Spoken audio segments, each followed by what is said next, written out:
नमस्कार, स्वागत है आपका जीवांजलि में। आपके साथ मैं हूं अभिलाषा पाठक।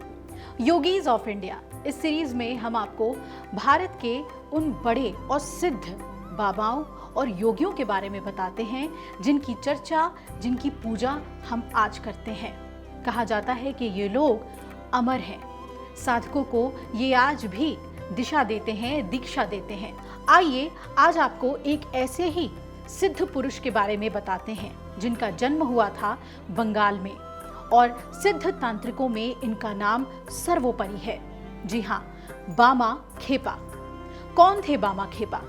आखिर कैसे उन्हें मां तारा ने दर्शन दिए थे, ये सब आपको बताएंगे। बामा खेपा बंगाल के महान तांत्रिक संत मां तारा के अनन्य भक्त और सिद्ध साधक माने जाते हैं। उन्हें तारापीठ का पागल संत भी कहा जाता था। खेपा बंगाली शब्द है जिसका अर्थ होता है दिव्य प्रेम या भक्ति में एक पागल व्यक्ति। उनका वास्तविक नाम था बामाचरण चट्टोपाध्याय। अब उनके जन्म और प्रारंभिक जीवन के बारे में आपको बताते हैं। बामा खेपा का जन्म लगभग 1837 ईस्वी में बंगाल के बीरभूम जिले में अटला गांव में हुआ था, जो तारापीठ मंदिर के पास ही स्थित है। बचपन से ही उनका मन सांसारिक जीवन में नहीं लगता था। वो अक्सर श्मशान मंदिरों और साधुओं के बीच समय बिताते थे। कहा यह भी जाता है कि वो बचपन में ही मां तारा की मूर्तियों से बातें करते थे और ध्यान अवस्था में चले जाते थे। परिवार वाले उन्हें सामान्य बालक नहीं मानते थे। अब आपको बताते हैं कि तारापीठ और मां तारा की साधना उन्होंने कैसे की। तारापीठ भारत के प्रमुख शक्ति पीठों में से एक माना जाता है। मान के चलिए कि कामाख्या के बाद तारापीठ और राजरप्पा का ही नाम सामने आता है। तारापीठ की बात करें तो यहाँ देवी तारा की उपासना विशेष रूप से तंत्र मार्ग से की जाती है। बामा खेपा ने इसी स्थान के महाशमशान में कठोर साधना की और लोक कथाएं तो बताती हैं कि वो शमशान में बैठकर ध्यान करते थे। कई दिनों तक भोजन नहीं करते थे। मां तारा को अपनी वास्तविक मां मानते थे। मंदिर के प्रसाद को सीधे देवी का दिया भोजन मानकर ही खाते थे। उनकी भक्ति इतनी प्रगाढ़ थी कि लोग उन्हें सिद्ध पुरुष मानने लगे। कई परंपराओं के अनुसार उनके गुरु कैलाशपति बाबा थे और उन्होंने बामा खेपा को तारा साधना, तंत्र और श्मशान साधना की दीक्षा दी। बामा खेपा वाम मार्ग तंत्र साधना से जुड़े थे, लेकिन उनकी साधना का मूल केंद्र भक्ति था। वो कहते थे मां तारा ही सब कुछ है। बामा खेपा से जुड़ी कई लोक कथाएं बंगाल में प्रचलित हैं। कहा जाता है कि वो मंदिर में जाकर देवी की मूर्ति के सामने बैठकर उनसे बातें करने लगते थे और उन्हें अपने हाथों से भोजन खिलाते थे।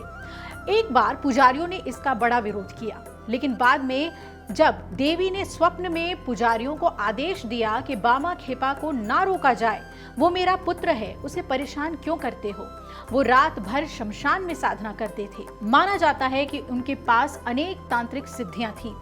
लोक विश्वास है कि उनके आशीर्वाद से लोगों के रोग दूर हो जाते थे और संकट टल जाते थे। वो सामाजिक नियमों की परवाह भी बहुत कम करते थे। कभी हंसने लगते थे, कभी रोते थे, कभी गाते रहते। कई बार नग्न या फटे वस्त्रों में बामा घूमते रहते थे। बाहरी रूप से तो वो पागल दिखाई देते थे, लेकिन भक्त उन्हें सिद्ध योगी मानते थे। इसी कारण उन्हें खेपा कहा गया। कई विद्वान रामकृष्ण परमहंस और बामा खेपा की तुलना करते हैं, क्योंकि दोनों ही मां काली तारा की भक्ति में डूबे रहते थे और भाव समाधि में चले जाते थे। माना यह जाता है कि बामा खेपा ने 1911 ईस्वी के आसपास अपने देह को त्यागा।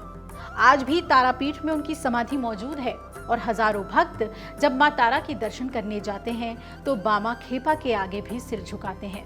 बामा खेपा को मां तारा का परम भक्त, तांत्रिक, सिद्ध, शमशान साधक और करुणामयी संत माना जाता है।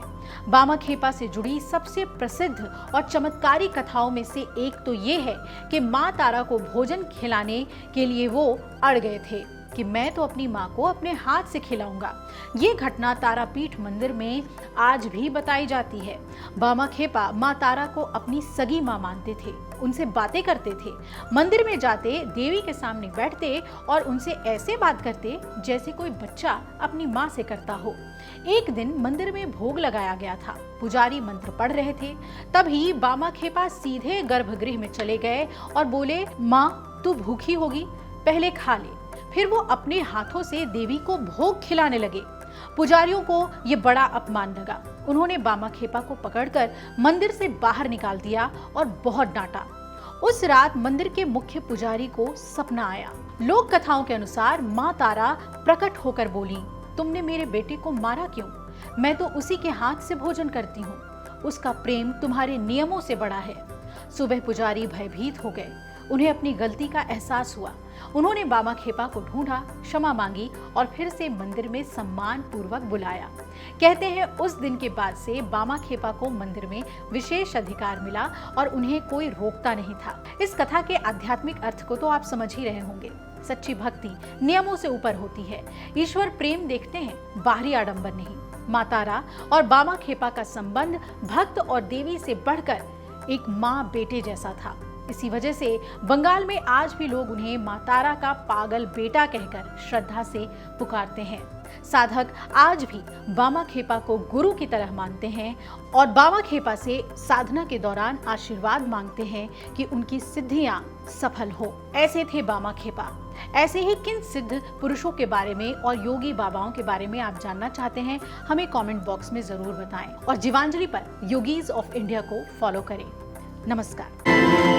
अगर आपको हमारा ये वीडियो पसंद आया हो तो हमारे चैनल जीवांजलि को सब्सक्राइब करें